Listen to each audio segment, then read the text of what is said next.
नमस्कार, good evening. शाम के 5 बज रहे हैं। वक्त सीधी बात का है और मैं हूं आपके साथ मोनिका ग्रोवर। सीधी बात में आज हम बात करेंगे आसमान की, क्योंकि 7वें दिन भी आसमान में संकट बरकरार है। जी हां, बात होगी इंडिगो क्राइसिस की, क्योंकि 7 दिन बीत चुके हैं लेकिन ये क्राइसिस अभी भी ही बने हुए हैं और जिस तरह की समस्याएं सामने आ रही हैं, जो तस्वीरें सामने आ रही हैं, वो कहीं ना कहीं न सिर्फ क्राइसिस को उजागर करती हैं, बल्कि इसके साथ ही जो गैप है स्ट्रेंथ के बीच में और स्पीड के बीच में, उस गैप को भी उजागर करती है। यही एक बड़ी वजह है कि मुद्दा अब संसद तक पहुंच चुका है और लगातार विपक्ष इस मुद्दे पर सरकार को घेरने की कोशिश कर रहा है। तो दूसरी तरफ इंडिगो की तरफ से और सरकार की तरफ से भी इस मामले में संलिप्तता है। एक्शंस लिए जा रहे हैं और स्थिति को संभालने की कोशिश की जा रही है, लेकिन फिर भी यात्री परेशान है। जिम्मेदारी किसकी है और कैसे इस क्राइसिस से पूरी तरीके से निपटा जाएगा, आज इसी पर होगी चर्चा। लेकिन उससे पहले देखिए कि यात्रियों का क्या कुछ कहना है। सर, अभी मेरी वापस से 3rd फ्लाइट ये लोगों ने कैंसिल की है। पहले मैं लखनऊ टू बेंगलोर जाना था, तो वहाँ से वो लोग ने बोला कि फ़्लाइट कैंसिल है, मंडे को ही बुक कीजिए। तो मैंने मंडे को बुक किया, एज़ पर उनके इंस्ट्रक्शन के हिसाब से ही मैंने बुक किया। वो बोले मंडे 100% फ़्लाइट मिल जाएगी, दिल्ली चले जाओ। दिल्ली आया, अभी सुबह पर बोल रहे हैं कि वापस फ़्लाइट कैंसिल है आपकी। मतलब ना फ़ोन उठा रहे, ना कोई ठीक से रिप्लाई कर रहे, ना कोई चीज़ की एग्जैक्ट इन्फॉर्मेशन नहीं दे रहे हमको वो लोग। मैं जयपुर से गुवाहाटी आई थी, फिर मेरा रिटर्न टिकट था 5 तारीख का इंडिगो का, वापस जयपुर जाने का, शाम को 5:55 का, लेकिन कैंसिल हो गया। या हंगामा हो रहा था तो हमको कुछ लिख के भी नहीं दिया, क्योंकि बहुत मार पिटाई हो गया शुरू यहाँ पे, इसलिए इन्होंने खिड़की बंद कर दिया। हम घर चले गए। कोई इंडिगो का न तो शिफ्ट किया टिकट, न ही कोई रिस्पॉन्स दिया, न जो फोन नंबर दिया था वो उठाया भी नहीं किसी ने। तो संकट आसमान में है और इंडिगो इस आसमान में जो संकट उत्पन्न हो गया है, जो लगातार जारी है, उसकी वजह से जमीन पर आ गिरा है। इस बीच क्या क्या हुआ है, मेजर पॉइंट्स क्या हैं, क्या क्या डेवलपमेंट्स इन 7 दिनों में देखने को मिले हैं और आज क्या डेवलपमेंट्स हुए हैं, इस क्राइसिस से कैसे उभरा जा रहा है, जरा ये आपको समझाते हैं कि अब तक क्या क्या हुआ। 4000 से ज्यादा उड़ानें निरस्त की जा चुकी हैं 7 दिन के भीतर 4000 से भी ज्यादा फ्लाइट्स। तो सोचिए यात्री किस लेवल पर परेशान होंगे। कंपनी ने 2300 डेली फ्लाइट्स में से 1650 संचालित करने का दावा किया है। कंपनी का दावा है कि हम 1650 फ्लाइट संचालित कर रहे हैं। इंडिगो के सीईओ का बयान सामने आया, हालात रोज बेहतर हो रहे हैं, 10 दिसंबर तक ऑपरेशन नॉर्मल होने की उम्मीद है। ये सीईओ की तरफ से बयान सामने आया, पहले 15 तारीख बताई गई थी।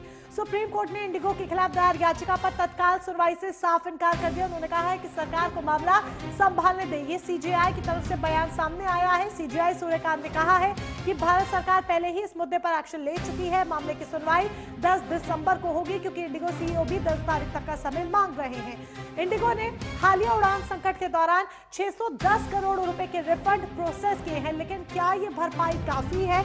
जिन लोगों के वेडिंग फंक्शंस छूट गए, एग्जाम्स छूट गए, इंपॉर्टेंट मीटिंग्स छूट गई, 3000 यात्रियों का बैगेज वापस पहुंचा दिया गया है रिफंड के साथ साथ। 3000 की संख्या में यात्री जिनके बैगेज उन तक पहुंच गए हैं। दिल्ली हाईकोर्ट में भी याचिका दायर हुई है। इंडिगो फ्लाइट कैंसिलेशन पर याचिका बुधवार को सुनवाई के लिए लिस्ट की जा रही है।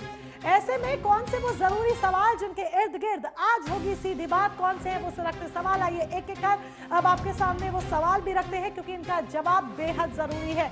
7 दिन बाद भी क्रू कहां पर है? क्या इंडिगो ने जानबूझकर अंडर स्टाफिंग रखकर प्रॉफिट बढ़ाया और अब सिस्टम ढह गया, धराशाही हो गया? जानबूझकर सब कुछ हुआ, सिर्फ प्रॉफिट ही मोटिव था और जिसकी वजह से अंडर स्टाफिंग में काम हो रहा था। अब 7 दिन बीत गए हैं, आपका क्रू कहां पर है?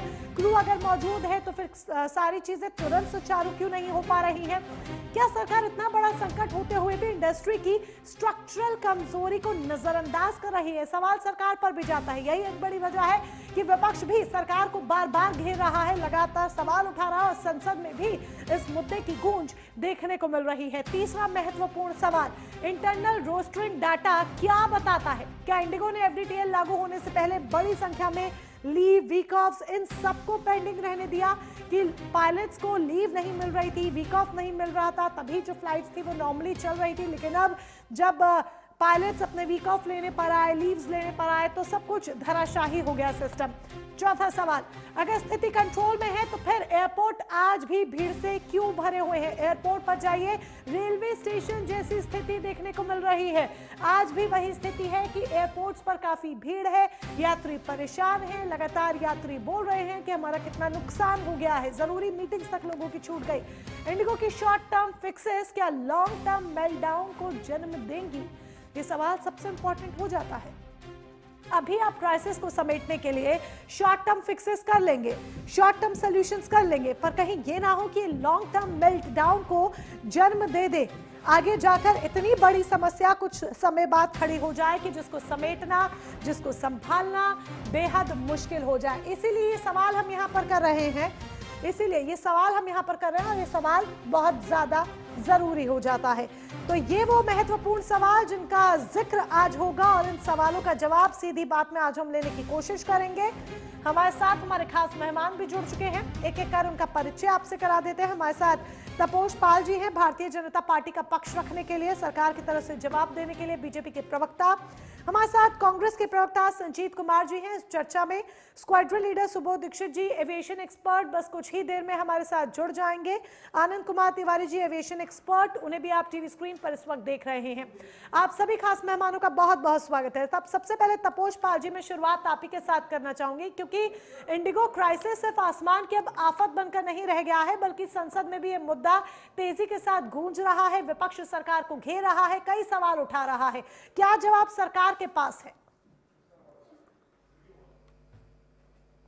देखिए, सरकार ने इस पे जितनी त्वरित कार्रवाई हो सकती है वो किया उन्होंने, और अभी भी इंडिगो पे पूरी तरीके से निगरानी रखी जा रही है, उनको सारी चीजें कही जा रही हैं। जैसा आपने अपने रिपोर्ट में भी दिखाया कि 75% फ्लाइट जो है वो न्यू नॉर्मल पे वो आ रहे हैं, और 1650 फ्लाइट्स में उसको संडे तक वो दोबारा उसको ठीक करने की कोशिश कर रहे हैं। देखिए, जो सरकार और 615 करोड़ के आसपास, ये 610 करोड़ के आसपास अभी तक उन्होंने रिफंड किया, और 3000 बैगेजेस उसको डिलीवर किए हैं। तो ये सरकार ने अपने तौर पे इन सारी चीजों को रखा था। देखिए, सभी यात्रियों के निलंबित रिफंड वो तुरंत दिए जाए, किराए में मनमानी और बढ़ोतरी उस पर रोक लगी, सभी मिस प्लेस्ड और जो भी लॉस्ट बैग्स हैं उसको 24 घंटे के अंदर अंदर पहुंचाएं। फ्लाइट्स ऑपरेशन बुधवार तक 75% सामान्य करने का जो लक्ष्य है, उसमें 7 लाख यात्रियों में से 73,000 प्रभावित हुए, 17,000 को मुआवजा मिला है, 11,000 को होटल और भोजन वो प्रोवाइड कराए गए हैं, और 9,000 को फुल रिफंड। और इस पे भी जो है हमारी रेगुलर मीटिंग्स इंडिगो के साथ चल रही है। डीजीसीए की साफ चेतावनी है, जरूरत पड़े तो इंडिगो को पीछे खींचकर, और जो बाकी एयरलाइंस हैं उनको ये सारी चीजें भार जो है वो संभालने की जिम्मेदारी दी जाएगी। उनको सीधा सीधा जो अन्य एयरलाइंस है उनको उनकी क्षमता बढ़ाने के निर्देश दिए जाएंगे, और उसके हिसाब से वो आगे काम करेंगे। तपोष, कदम तो यानी कि तमाम उठाए जा रहे हैं, सरकार गंभीर है इस मुद्दे को लेकर, लगातार 24/7 कंट्रोल रूम भी चलाया गया है, आपकी तरफ से यात्रियों की समस्याएं भी सुनी जा रही हैं, समाधान भी किया जा रहा है, अन्य कदम भी जिस तरह से आपने बताया उठाए जा रहे हैं। लेकिन फिर भी 7 दिन एक लंबा वक्त होता है, 7 दिन हो गए, अभी भी यात्रियों की इतनी शिकायतें आ रही हैं, तो लगता नहीं थोड़ा बकला पॉज करने की नीड है और सॉल्यूशंस निकालने की नीड है? और वो भी एक ऐसे वक्त पर जब इंडिगो ये कह रहा है कि हमने 1630 के करीब जो फ्लाइट्स हैं वो संचालित कर दी हैं। अगर संचालित कर रही हैं तो भी एयरपोर्ट्स पर ऐसी स्थिति अभी भी क्यों उत्पन्न है?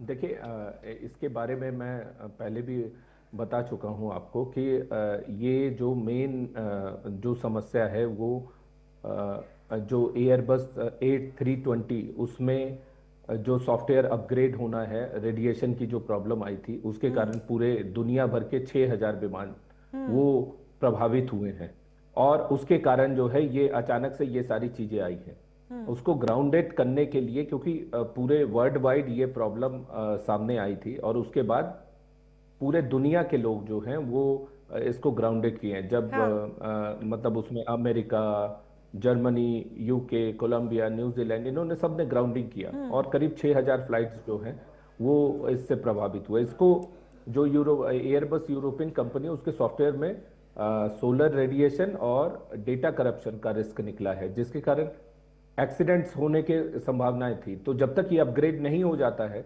और इसको वापस से मतलब टेस्टिंग करने के बाद उसको वापस से नहीं लाते हैं, वो चीजें नहीं होती। ये 350 प्लेनें हमारे पास है इंडिया में और 3000 प्लस अमेरिका यूरोप में है और 1500 प्लस साउथ अमेरिका और एशिया पैसिफिक में है।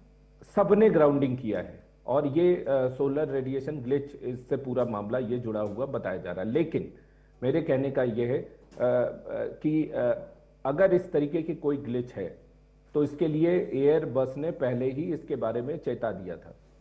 ये इंडिगो को अपग्रेड करना चाहिए था अपने सिस्टम। हम तो चला नहीं रहे इंडिगो को।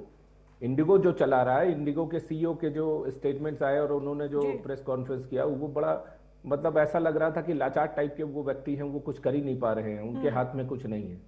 तो भाई आप जब इतनी बड़ी कंपनी रन कर रहे हैं और पूरी की पूरी 80% आप 60% ट्रैफिक आप इंडिया का रखे हुए हैं, तो आपकी रिस्पॉन्सिबिलिटी। लेकिन आरोप तो ये भी लग रहा है कि सरकार अब झुक गई है, एफडीटीएल वापस लेने पड़े, जो ढील दी थी वो ढील वापस लेनी पड़ी, इस तरह के आरोप लग रहे हैं। सोशल मीडिया पर इस तरह की चर्चा हो रही है, विपक्ष भी आपको घेर रहा है, आप गेंद पूरी तरीके से इंडिगो के पाले में डाल रहे हैं। नहीं, ऐसा नहीं है। देखिए, हमने पूरी तरीके से चीजें जो हैं, देखिए कई चीजें हुई इस बीच। मैं पहले सबसे पहले ये बता दूं कि ये दुनिया का सबसे बड़ा रिकॉल है अभी तक का। 6000 विमानें जो प्रभावित हुई, उसमें लुफ्तांसा, अमेरिकन एयरलाइंस, एवियन का, इजी जेट, ये सब ने ग्राउंडिंग किया इसमें। ठीक है, ये कोड की प्रॉब्लम है और ये जो भी उसमें वो अपग्रेड करें वो सॉफ्टवेयर, उनका टेक्निकल इशू है, ग्लिच है वो। लेकिन ये जो प्रॉब्लम आई उससे पहले एफडीटीएल का जो नॉर्म्स था उसमें ये कहा गया था कि आप ज्यादा आप जो है मतलब जो फ्लाइट्स है और जो रोस्टरिंग की बात की जा रही है, उसमें जो केबिन क्रूज है उनको आपको इतने मिनिमम रेस्ट देने की आवश्यकता, उससे ज्यादा अगर आप करते हैं तो फटीग की संभावना हो सकती है। इसको अगर सिर्फ इस चीजों को एफडीटीएल की अगर आप बात लेते हैं, अगर सिर्फ इसको नहीं माना है इंडिगो ने, तो बहुत ज्यादा होता, तो 50 फ्लाइटें प्रभावित होती या 100 उड़ाने, फ्लाइट्स नहीं, उड़ानों में प्रॉब्लम्स आती। लेकिन ये जो अचानक से हुआ, ये था कोड की प्रॉब्लम। तो 300 फ्लाइट्स जो हैं वो इंडिगो के पास है अभी। तो 300 फ्लाइट्स में अगर प्रॉब्लम आती है, एक फ्लाइट दिन भर में 4 चक्करें लगाता है, तो 1200 उड़ाने उस दिन रद्द हुई थी, जो पहले दिन की प्रॉब्लम आई। तो ये प्रॉब्लम ही वहीं से आई थी। लेकिन फिर से मैं यही कहूंगा कि ये फिर से इंडिगो की ही दिक्कत है, क्योंकि इंडिगो इन सब चीजों को देख रहा है। हमें अपने यात्रियों को, अपने जो हमारे पायलट्स हैं, जो हमारे केबिन क्रूज हैं, वो कोई बाहर से नहीं आए हैं, हमारे अपने लोग हैं। तो उनकी जो सुरक्षा है, उनके जो हेल्थ इश्यूज हैं, वो सारी चीजों को देखभाल करना वो भी हमारा ही दायित्व है। ठीक, मैं लौटूंगी आपके पास। हम लोगों ने कंटिन्यूअसली काम किया है। ठीक है, सरकार ने उस दिशा में काम किया है, ये आपका कहना है, और एविएशन सेक्टर में लगातार सरकार सजग है। संजीत कुमार जी के पास भी जाते हैं। संजीत कुमार जी, विपक्ष लगातार संसद में सरकार को घेर रहा है, लगातार सवाल उठा रहा है, सिर्फ राजनीतिक बयानबाजी या फिर आपके पास कोई नीति प्रस्ताव भी है जिससे आपको लगता है कि ये संकट दोबारा ना हो, या फिर कोई ठोस सबूत या कोई ठोस आधार की इसी वजह से ये पूरी समस्या आकर खड़ी हो गई है? जी मोनिका जी नमस्कार, सभी साथियों को नमस्कार। भारतीय जनता पार्टी और भारतीय जनता पार्टी के नेता आदरणीय नरेंद्र मोदी जी लगातार न सिर्फ स्वयं बल्कि उनके तमाम स्वयंसेवक कार्यकर्ता नैतिकता के ऊपर ज्यादा भाषण देते हैं। उन्होंने स्वयं कहा था कि एक सामान्य आदमी, गरीब चप्पल जो पहनने वाला व्यक्ति है, वो फ्लाइट चढ़ेगा। स्थिति ये है कि 1-1 लाख रुपए आज वसूल किए जा रहे हैं। तो पहली बात, आप सरकार के बारे में ये आप कहती हैं कि आप कुछ सुझाव देंगे। सरकार किन किन सुझावों को मानना चाहती है? राहुल गांधी जी ने पिछले 1 वर्ष पहले इस एविएशन विभाग के अंदर जो होने वाली परेशानी थी, जो फ्लाइट्स और उनकी जो ट्रेनिंग थी, इनके बारे में उन्होंने 1 साल पहले चेताया था सरकार को। राहुल गांधी ने न सिर्फ इस एविएशन इंडस्ट्री के बारे में बल्कि तमाम चीजें, कोई ऐसा मुद्दा नहीं जिसके बारे में राहुल गांधी जी नहीं बोलते हैं। लेकिन भारतीय जनता पार्टी और नरेंद्र मोदी जी की एक कमजोरी क्या है कि यदि कोई अच्छी बात भी अगर कोई बोलता हो तो उसे नजरअंदाज करना है। क्यों? क्योंकि इन्फीरियरिटी कॉम्प्लेक्स है, अंदर से वो आत्मग्लानि होती है, क्योंकि वो तो पढ़े लिखे हैं नहीं, उन्हें समझ तो आती नहीं कि हमें एविएशन इंडस्ट्री के अंदर क्या करना है, कैसे। अगर होती तो इस देश की एक बेहतरीन जो भारत के पास अंडरटेकिंग थी उसको उन्होंने टाटा को पुनः वापस में कर दिया। तो आज स्थिति यह है कि आप वर्तमान परिस्थितियों में आप समझने को तैयार ही नहीं है, चाहे किसी भी इंडस्ट्री। मैं कह रहा हूं एविएशन इंडस्ट्री छोड़ दीजिए, आज एविएशन इंडस्ट्री के अंदर यही समस्या यदि विदेशों में या अन्य जगहों पे होती तो सरकार क्या करती? एक बहुत भारी भरकम पेनाल्टी उस एजेंसी के ऊपर डालती और उस पेनाल्टी के साथ उनको रिकवर करती। आज स्थिति क्या है, इसके ऊपर नहीं करते। क्यों नहीं करेंगे? क्योंकि प्रधानमंत्री कार्यालय में उनके चहेते मंत्री आज इंडिगो की बोर्ड के अंदर है, अमिताभ कांत। तो क्यों करेंगे? क्योंकि इंडिगो ने उन्होंने इलेक्टोरल बॉन्ड के रूप में भारतीय जनता पार्टी को पैसा दिया है, इसीलिए लोगों को दिक्कत हो। क्या हमें परेशानी? हम तो इस देश के अंदर 150वीं वर्षगांठ के अंदर जिन्ना और नेहरू जी और तमाम महात्मा गांधी को माध्यम से किस प्रकार कांग्रेस को गाली दी जा सके, इस प्रकार वो बहाना हम ढूंढने का प्रयास करते हैं और कहते हैं कि अब हमें ये काम। तो जब इस देश के अंदर भारत के प्रधानमंत्री के रूप में कम और भारतीय जनता पार्टी का एक मंडल स्तर के निचले स्तर का भी कार्यकर्ता की से भी कम बौद्धिक क्षमता रखने वाले आदरणीय नरेंद्र मोदी जी जब भाषण देते हैं और अपने उस 7 मिनट के भाषण में 7 बार स्वर्गीय नेहरू के बारे में जब वो बातें बोलते हैं और अपनी गलत भाषा का प्रयोग इंडस्ट्री करते की बात हो रही है, तो सीधे इसी पर आकर जो आप सरकार पर सवाल उठा रहे हैं, आपने मोनोपोली से लेकर तमाम तरीके के गंभीर आरोप लगाए, तमाम तरीके के सवाल उठाए। अगर उसी पर आकर आप बात कर अगर आधार और नीतियां बताएं तो वो ज्यादा बेहतर होगा। वंदे मातरम पे चर्चा मैं बताना ये चाहता हूं कि जब इन विषयों के ऊपर ही अगर बोलना हो, प्रतीकात्मक रूप से इस देश के अंदर भाषणबाजी करनी हो, तो इंडिगो जैसे मुद्दे और तमाम जो व्यवहारिक मुद्दे हैं, इस देश के लिए मुद्दे हैं, वो मुद्दे छूट जाते हैं। सर, राज्यसभा में एविएशन मिनिस्टर ने जवाब दिया है और ओम बिरला की तरफ से भी स्टेटमेंट था लोकसभा के स्पीकर की तरफ से कि इस पर जल्द पूरा जवाब इंडिगो क्राइसिस पर सरकार की तरफ से दिया जाएगा। तो मुझे ऐसा लगता है कि जब जवाब दिया जा रहा है, विपक्ष वहां पर अपने सवाल उठाए, मुद्दे की बात रखे। अगर आपके पास, अगर जिस तरीके से आप कह रहे हैं कि आपकी पार्टी में बहुत पढ़े लिखे लोग हैं, तो अगर आप उसके सॉल्यूशंस पर जाएं, उसके सॉल्यूशंस अगर सजेस्ट करें तो वो ज्यादा बेहतर नहीं होगा? सॉल्यूशंस आज से 1 साल पहले आदरणीय राहुल गांधी जी ने अपने वक्तव्यों के माध्यम से सरकार को सॉल्यूशंस की बात आप करते हैं। पुतिन की यात्रा होती है आदरणीय राहुल गांधी जी को, आप कहते हैं हम सुनेंगे नहीं। सर, जख्म आपके किसी भी मुद्दे पर चर्चा हो रही हो, कांग्रेस के जितने जख्म है ना, वो सारे जख्म आप एक मुद्दे पर उठाकर ले आते हैं और लिस्ट गिनाते हैं। सॉल्यूशंस की बात आप करते हैं। ऑपरेशन सिंदूर के दौरान जी बोलिए, सुन पा रहे हैं आपको? संजीव जी, बात पूरी कीजिए, आवाज मिल रही है मेरी? तो सॉल्यूशंस जब जब विपक्ष सॉल्यूशंस देता है, उसको विपक्ष की बातों को रद्दी की टोकरी में डाल करके जब स्वयं अपनी आत्म प्रभाव में अगर लीन होंगे तो सॉल्यूशंस नहीं आपको समझ में आएगी। आपको लोगों की बात सुननी चाहिए। आपके लोगों की बातों का कदर करना चाहिए। स्थिति यह है कि सत्ता में बैठे लोग सत्ता के नशे में इतने चूर हो चुके हैं कि वह औरों की बात अब सुनना समझना बंद कर चुके हैं। ठीक है, आपका ये कहना है कि सरकार बिल्कुल किसी और चीज पे ध्यान नहीं दे रही है और विपक्ष भी अगर सजेशंस देता है तो उस पर आप जवाब सरकार नहीं सुनती है। चलिए मैं लौटूंगी आपके पास और सुबोध दीक्षित जी भी हमारे साथ है। सुबोध जी, आप कुछ कहना भी चाह रहे थे और सवाल ये भी मेरा आपसे, आप अपनी बात भी कहिए जो आप कहना चाह रहे थे। क्या ये वाकई में प्रॉफिट अंडर स्टाफिंग की कमी है? हालांकि जो कमियां हैं उस पर हम पहले चर्चा कर चुके हैं, आप पहले भी मेरे साथ डिबेट में जुड़े थे, आपने उस पर चर्चा की। स्केड्यूलिंग में गलती हुई, रोस्टर में गलती हुई, पायलट्स की कमी थी, इन सब पर हमने चर्चा की। बट अगर टेक्निकल पॉइंट हम बात करें तो क्या ये वाकई में प्रॉफिट अंडर स्टाफिंग की दिक्कत है? जी नमस्कार मेरे सभी दर्शकों को। और मैं इस पूरे प्रकरण में बहुत सीधी तरीके से, एक गणित होती है, बहुत सीधी तरीके से सभी की अंडरस्टैंडिंग के लिए बता देता हूँ।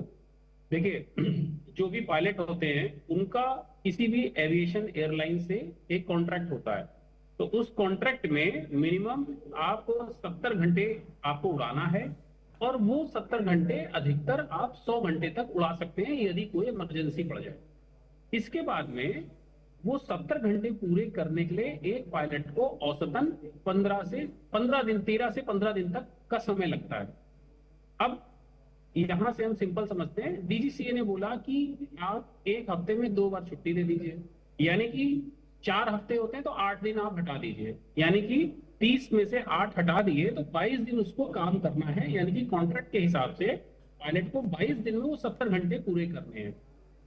अब वो जो 22 दिनों में 70 घंटे पूरे करने हैं, उसको पूरा करने के लिए औसतन 13 से 15 दिन का समय लगता है। यानी कि वो 6-7 दिन का जो समय बचता है वो भी वो स्टैंड बाय पर रहता है, ताकि अन्य पायलट बीमार हो गया, इमरजेंसी हो गई या उसने रिजाइन दे दिया तो मैं जाके उसकी ड्यूटी कर सकूं।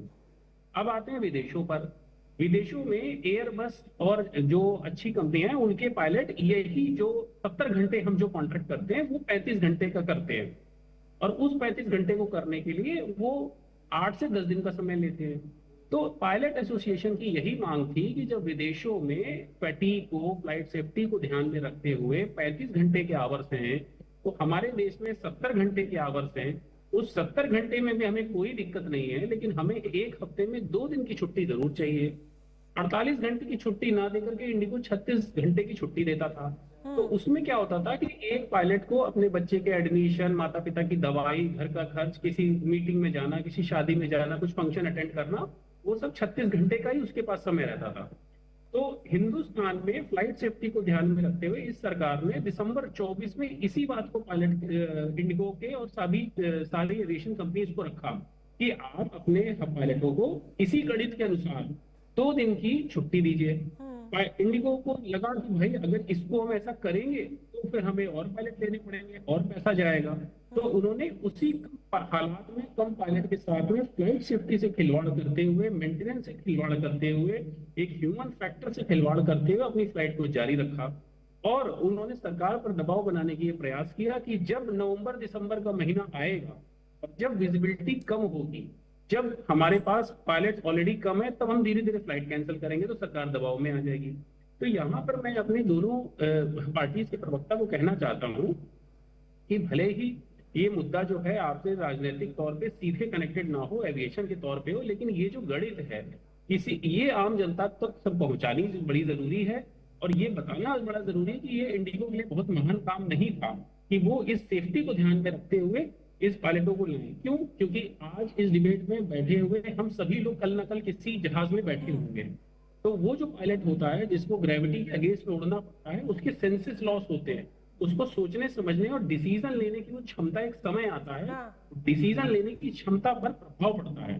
खुद एयर ट्रैफिक कंट्रोल सिस्टम भी यही होता है। मैं अपने दर्शकों को बताऊं कि एयर ट्रैफिक कंट्रोलर हूं मैं, और एयर ट्रैफिक कंट्रोलर दुनिया में जितने प्रोफेशन होते हैं उसमें second most stressful and highly paid job है। आपको 1 सेकंड में एक डिसीजन देना और वो गलत नहीं हो सकता, उसको सही ही करना है। तो जो आपने क्वेश्चन पूछा था कि ये जो इंडिगो ने इस तरीके से किया अंडर स्टाफिंग की, बिल्कुल आपने सही क्वेश्चन पूछा और इसका आंसर बिल्कुल यही है। इस पूरी गणित को इंडिगो अपने ऑपरेशन को समझते हुए, जानते हुए उन्होंने अंडर स्टाफिंग पैसे बचाने के लिए किया और अपने प्रॉफिट्स इंडिगो के कर्मचारियों जी बिल्कुल किया। और उन्होंने हमारी पर ये आपकी जमीन प्रॉफिट्स के किस साथ तरीके खेलना से आम लोगों की जान के लिए खतरा बन सकते हैं, शायद इंडिगो ने नहीं सोचा। और क्या इसके खिलाफ किसी तरह का कोई एक्शन, कानूनी एक्शन भी लिया जाएगा, ये भी एक सवाल बनता है जिसका जवाब हम आगे जाकर लेंगे। सो सॉरी अनंत कुमार जी, एक छोटे से ब्रेक का वक्त हो रहा है, मैं ब्रेक के बाद लौटूंगी और आप ही के साथ चर्चा की शुरुआत करेंगे। एक छोटा सा ब्रेक यहाँ पर, ब्रेक के उस पास सीधी बात जारी।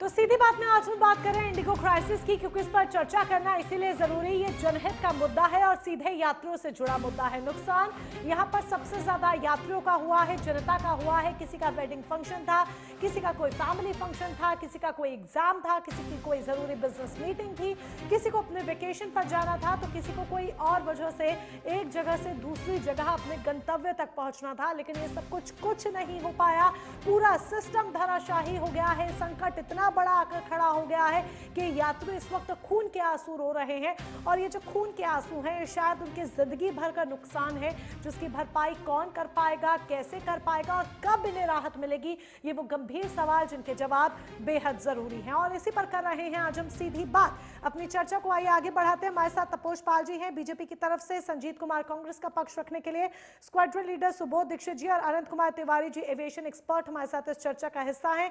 अनंत कुमार तिवारी जी, अब मैं आपके पास आना चाहूंगी। हम प्रॉफिट का बात कर रहे थे, प्रॉफिट की, और देखिए ये सुबोध जी ने भी क्लियर किया कि ये कहीं ना कहीं प्रॉफिट की वजह से ही इंडिगो का पूरा खेल था। तो ये इंडिगो की 60% मार्केट शेयर, हालांकि अभी जो शेयर वैल्यू है वो धीरे धीरे गिर रही है, 60% ऑलमोस्ट मार्केट शेयर, क्या इसी की वजह से ये पूरी एयरलाइंस है जो चल रही थी और ये प्रॉफिट धड़ल्ले से इस तरीके से बनाया जा रहा था कि जनता की जान की कीमत को भी दरकिनार किया जा रहा था?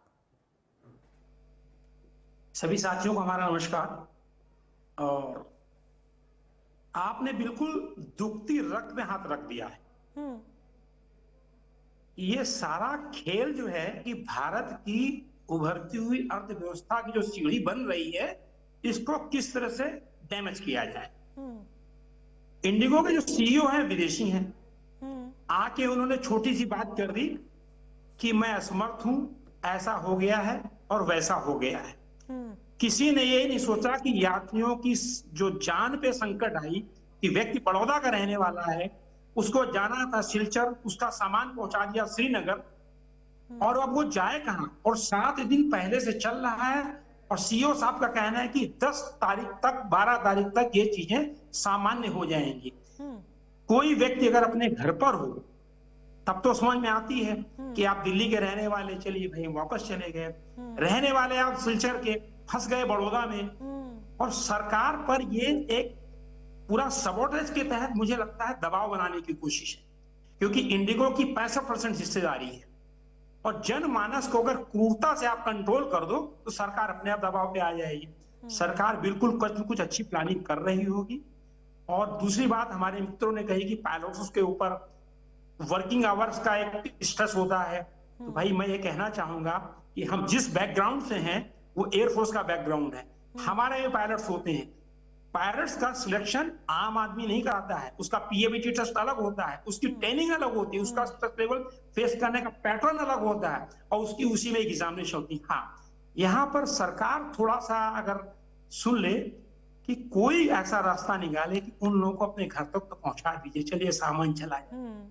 बच्चियां, आपने सुना होगा, मैं शब्द नहीं कह सकता हूं क्योंकि आप भी मेरी बच्ची जैसी हैं, एक पिता अपनी बेटी के लिए क्या मांग रहा था, मेरी आंखें शर्म से झुक गई कि क्या जवाब दूं उसको, मैं क्या सुनूं मैं उसको। ये छोटी सी व्यवस्था नहीं कर पा रहे हैं हम। 140 करोड़ की हमारी व्यवस्था है, हम विदेशों से लोगों को निकाल के ला सकते हैं, लेकिन अपने देश में बाहर नहीं ले जा सकते, अपने घरों में नहीं पहुंचा सकते। और सबसे वर्स्ट कंडीशन तो रेलवे स्टेशन की हो रही है, वहां भी होने वाली है, क्योंकि कोई भी व्यवस्था इसके लिए तैयारी नहीं थी कि इतना बड़ा झटका इंडिगो हमको देगी।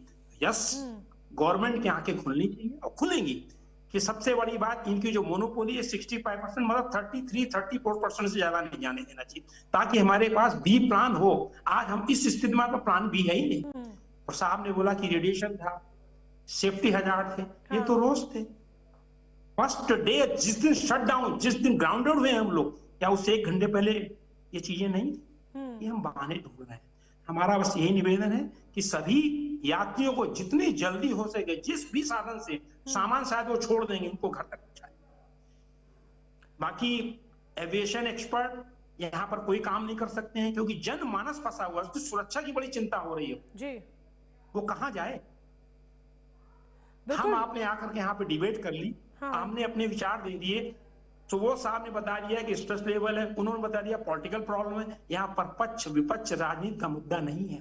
आपने बहुत अच्छा शब्द इस्तेमाल किया था कि जनमानस की सुरक्षा सबसे बड़ी पैदा हो गई है, उसका हम क्या करें। बच्चियां हैं, लेडीज हैं, कुछ प्रेग्नेंट होंगी, कुछ किसी क्रिटिकल बीमारी से ग्रसित होंगी, उनके बारे में कोई सोचिए, उस पर कोई डिस्कस ही नहीं कर रहा।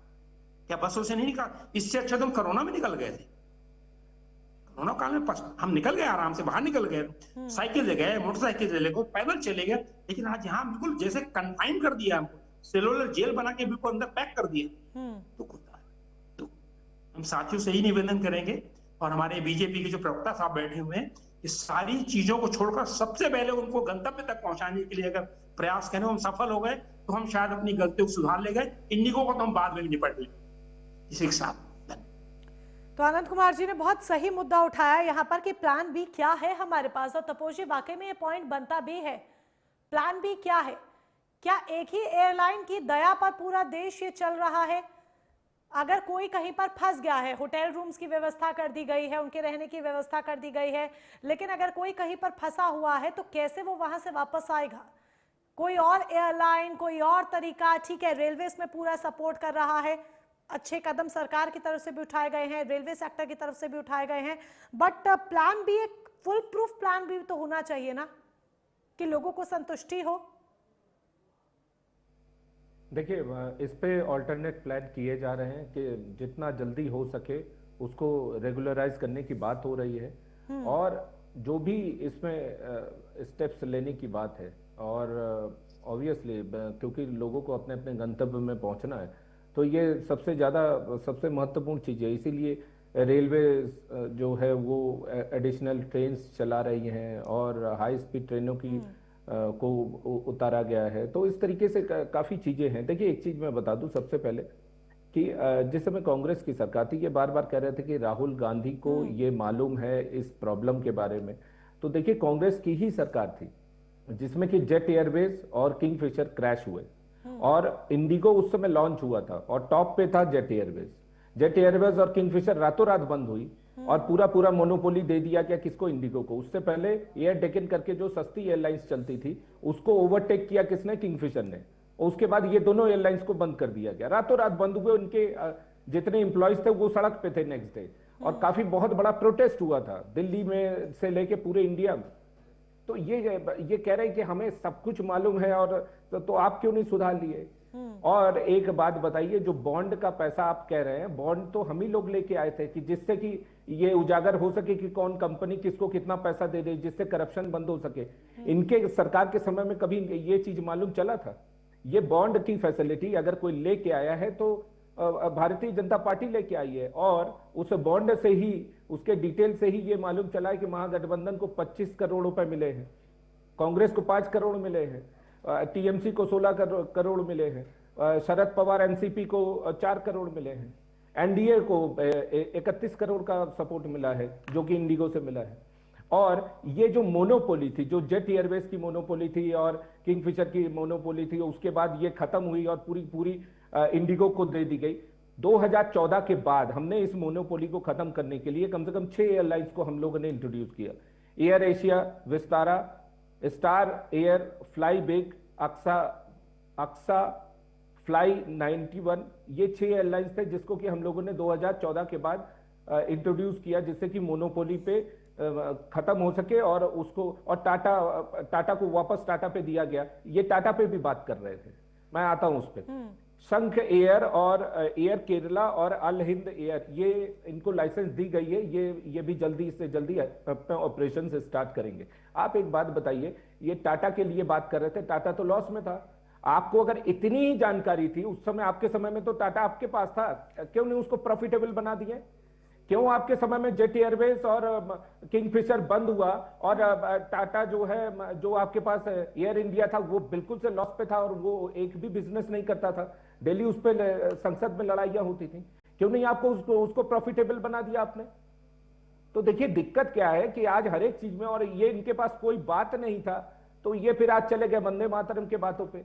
उस पर अगर चर्चा करेंगे आप तो कहीं ठहर ही नहीं सकते हैं। देखिए सो कॉज नोटिस दिया गया जिसमें कि रूल्स का हवाला दिया गया। एफडीटीएल का नाम आपने कभी नहीं सुना होगा, इतने बड़े बड़े इससे पहले जो है दुर्घटनाएं हुई हैं और सब कुछ हुआ है। एफडीटीएल अपना काम पिछले 2 साल से स्ट्रिक्टली इंडिगो से कराने की कोशिश कर रहा है। हमने किसी को भी ये जो है टेकन फॉर ग्रांटेड नहीं लिया है। हमने हर एक व्यक्तियों, हर एक इंडस्ट्री को उस पर सरसरी निगाहें रखी हैं। और जिस तरीके से आप देखिए एविएशन मिनिस्टर जो है वो दिन रात वहीं पे एयरपोर्ट पे दिखेंगे आपको, वहीं पे बैठे हुए हैं, वहीं पे स्टेटस ले रहे हैं, पूरा मंत्रालय रन कर रहा है और इनके पीछे लगा हुआ है। तो आप और जहां तक यात्रियों की दिक्कत की बात हो रही है तो ऑब्वियसली हमने इंडिगो से ये कहा है कि आपको जो है कॉल सेंटर इमीडिएटली सेटअप करने चाहिए थे। आपको लोगों को इन्फॉर्म करना चाहिए था, यहाँ आने से पहले लोगों को बताना चाहिए था कि नहीं आप ये हमारे साथ प्रॉब्लम हुई। और पर सर तपोज जी लूप होल्स तो हुए हैं ना, इस चीज को इग्नोर नहीं किया जा सकता। लूप होल्स तो हुए हैं, इंडिगो को इतना लंबा समय दिया गया, बावजूद इसके इंडिगो ने व्यवस्थाएं की ही नहीं। और ये इस बात को भी उजागर करता है कि आप स्पीड और स्ट्रेंथ के बीच जो एक बड़ा मार्जिन, एक बड़ा गैप रखे हुए थे, उसकी वजह से यात्रियों की जान जोखिम में थी। जो कि वही तो बात की जा रही ना, क्योंकि इसके बारे में हमको जैसे ही इसका अनुभव होना शुरू हो गया था 2014 में, जिस समय हम लोगों ने मोदी जी की पहले जो जब वो शासन में आए उसके बाद से ही तो हम इसको, that's what I am saying कि 6 मेजर एयरलाइंस उसको हम लोगों ने लाइसेंस दिया और 3 और उनको लाइसेंस दिया गया, वो अपने ऑपरेशन अभी स्टार्ट करेंगे। तो कहने का ये तात्पर्य है कि हमने जो ये कह रहे हैं कि इंडिगो के पास पूरा का पूरा बिजनेस था, वो उस चीजों को समाप्त करने के लिए हमने और एयरलाइंसों को पहले से ही इंट्रोड्यूस करके रखा। इसके बारे में हमें मालूम था कि मोनोपोली की प्रॉब्लम आएगी, क्योंकि जिसके पास सारी चीजें आ जाती हैं वो फिर अपने हिसाब से काम करने लगता है, फिर वो अपने आप को जो है सर्वे सर्वा समझने लगता है। तो दिक्कत इसी बात की है। इंडिगो को इन चीजों को लेके चेताया भी गया था और ये भी कहा गया था कि आप जो 18,000 दे रहे हैं अपने ग्राउंड स्टाफ को, उसमें आप परिवर्तन करिए। आप जो अलाउंसेस दे रहे हैं उसमें आप परिवर्तन करिए। आप जो आवर्स आप जो ले रहे हैं, जितने घंटे का काम लेना चाहिए वो आप गलत ले रहे हैं, उसको कम करिए। रेस्टिंग पीरियड जो है उसको कम करना है, रोस्टरिंग जो है उसको बढ़ानी है, आपको अपने पायलट ज्यादा करने हैं। तो इससे तो एक बात तो समझ में आ गया कि, और देखिए 2014 के बाद, 2014 से पहले कितने एयरपोर्ट थे और 2014 के बाद कितने एयरपोर्ट हुए आप देखिए। और उसके बाद इंटरनेशनल एयरपोर्टों की संख्या बढ़ी है। तो उस हिसाब से इंडिगो ने अपने ऊपर भार तो ले लिया पूरे पैसेंजर्स का, लेकिन उस हिसाब से वो चला नहीं पा रही थी। वो अपने एक होता है कि आपने जो है ये दिखा दिया कि हाँ हमारी सर्विस सबसे अच्छी है और सबसे वो है, लेकिन आपके मैनेजमेंट उतने पुख्ता नहीं है। तो इंडिगो को उस हिसाब से सीईओ भी हायर करने चाहिए थे, उस हिसाब से डायरेक्टर्स भी बनाने चाहिए थे, उस हिसाब से ऑडिट टीम भी बनानी चाहिए थी, लेकिन ये सारी चीजें नहीं थी। ये सब काम सरकार का नहीं था, तो भी हम लोग इस काम में लगे हुए थे। हमारा मंत्रालय एक तरीके से, जो हमारे मिनिस्टर्स हैं वो एज अ मैनेजर काम कर रहे थे वहां पे इन एयरलाइंस कंपनियों के पीछे पीछे। तो ये तो भारी दिक्कत थी ही उनके साथ। और इसके लिए आप देखिए एफडीटीएल के जो नॉर्म्स है और जो हमारे इंस्ट्रक्शंस है और जो हमने आज सो कॉज नोटिस भी जो दिया गया है और 48 घंटे में उनसे जवाब भी मांगा गया है कि क्यों ऐसी स्थिति है। तो अब देखिए उसके ऊपर, और जहां तक कार्रवाई की बात है बिल्कुल कार्रवाई होगी, कार्रवाई होगी आप कह रहे हैं। और संजीत जी देखिए सरकार बार बार कह रही है कि कार्रवाई होगी, एफडीटीएल का भी उन्होंने जिक्र किया, शोकॉज नोटिस भी भेजा गया, 48 घंटे में जवाब भी मांगा गया इंडिगो से, और जो लापरवाहियां हुई हैं, जो सारी चीजें तपोज जी खुलकर उसको बता भी रहे हैं। लेकिन फिर भी आप बार बार आरोप लगा रहे हैं और विपक्ष की तरफ से कहा जा रहा है कि इंडिगो के साथ नरमी बढ़ती जा रही है।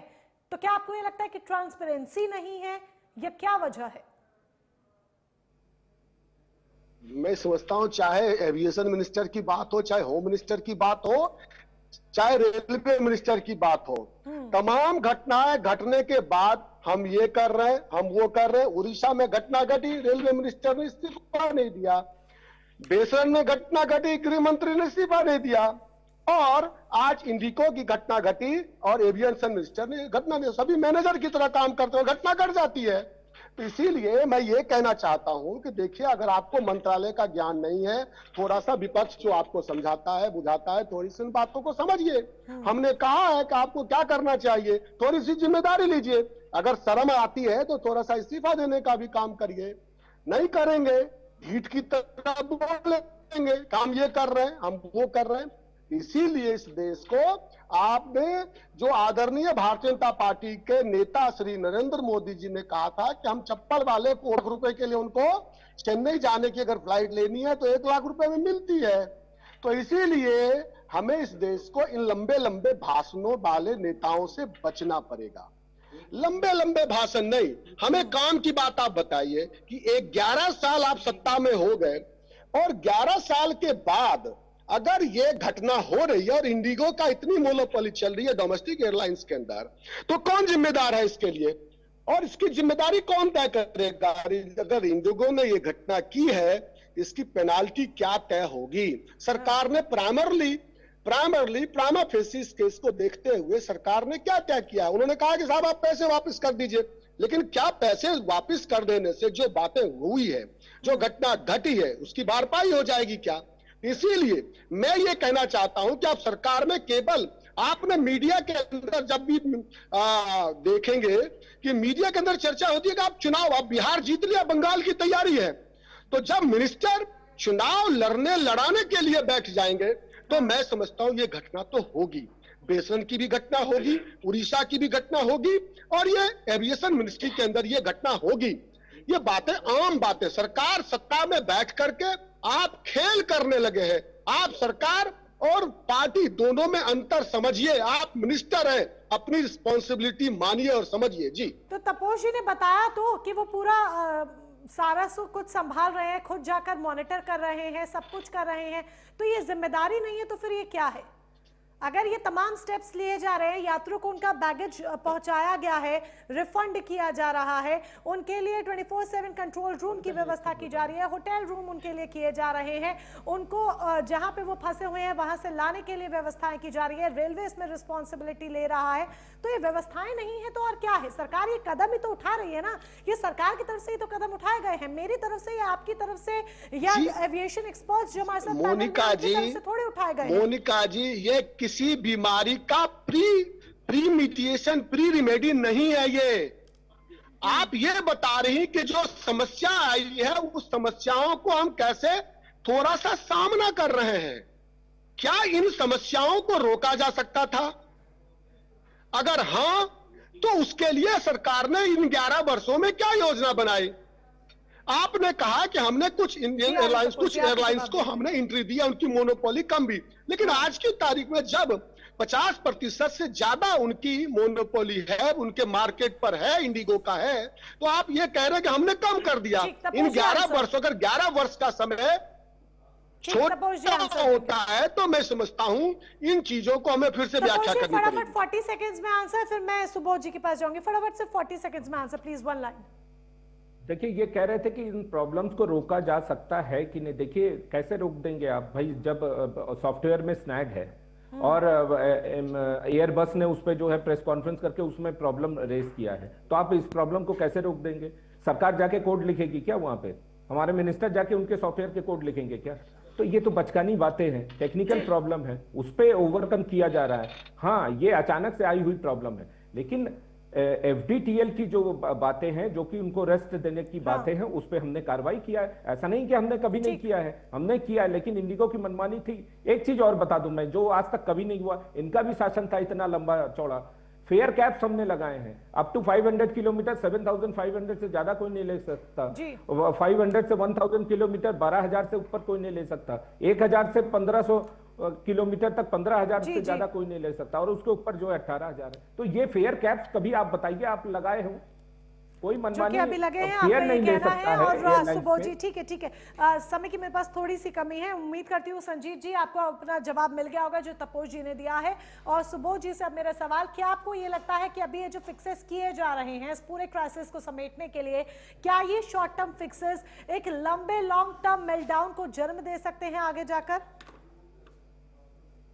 जी बिल्कुल, ये जो अभी छोटे छोटे कदम सरकार अभी उठा रही है, ये रास्ता धीरे धीरे आगे कसना पड़ेगा।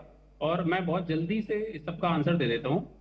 पिछले 11 वर्षों में 2014 के टाइम में यहाँ तक कि चाइना बॉर्डर के आसपास भी बहुत सारे छोटे छोटे रनवेज बनाए गए हैं। हाँ। टिट्टू, जिसमें टुटिंग, अलोंग, बिलोंग, पचूका, पासीघाट, इसके अलावा अभी आपने न्यूमा एयरफील्ड देखा। तो सरकार एविएशन के मामले में बहुत तेजी से आगे बढ़ रही थी, उड़ान स्कीम भी लेके आ रही थी। जहां छूटा है, वो क्यों छूटा है? क्योंकि डॉक्टर, एविएटर और सोल्जर, ये ऐसे प्रोफेशन होते हैं जिनका आप तुरंत मार्केट से या किसी दिहाड़ी के मजदूर से स्टैंड बाय नहीं ला सकते हैं। जो एविएटर है, जो डॉक्टर है, वो स्पेशलिस्ट है अपनी जगह का। और जो एयरबस ने ये स्टेटमेंट दिया है कि ये हमारा सॉफ्टवेयर ग्लिच था, वो सॉफ्टवेयर ग्लिच होने के बावजूद भी उसका आंसर था।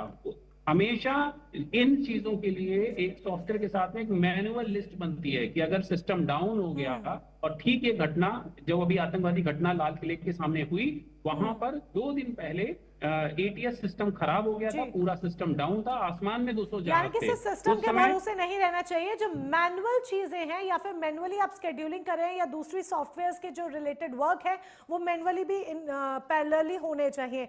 चलिए इस चर्चा को यहाँ पर विराम देने का वक्त हो चला है। आप सभी खास मेहमान हमारे साथ जुड़े उसके लिए बहुत बहुत धन्यवाद आपका। सरकार स्थिति को समेटने की कोशिश कर रही है, आसमान में संकट बरकरार है, इंडिगो जमीन पर आ चुका है और सरकार इसमें आप पूरी तरीके से बकल अप होकर इस क्राइसिस को समेट रही है, तमाम कदम उठाए जा रहे हैं। लेकिन क्या ये शॉर्ट टर्म फिक्सेस एक फिक्स सॉल्यूशन है? कहीं ये ना हो कि आगे जाकर एक लॉन्ग टर्म मेल्टडाउन को ये जन्म दे दे, यही एक बड़ा सवाल है। फिलहाल मेरे साथ बस इतना ही। रात 8 बजे मेरे साथ जुड़ना ना भूलिएगा, देखना ना भूलिएगा बियॉन्ड हेडलाइंस।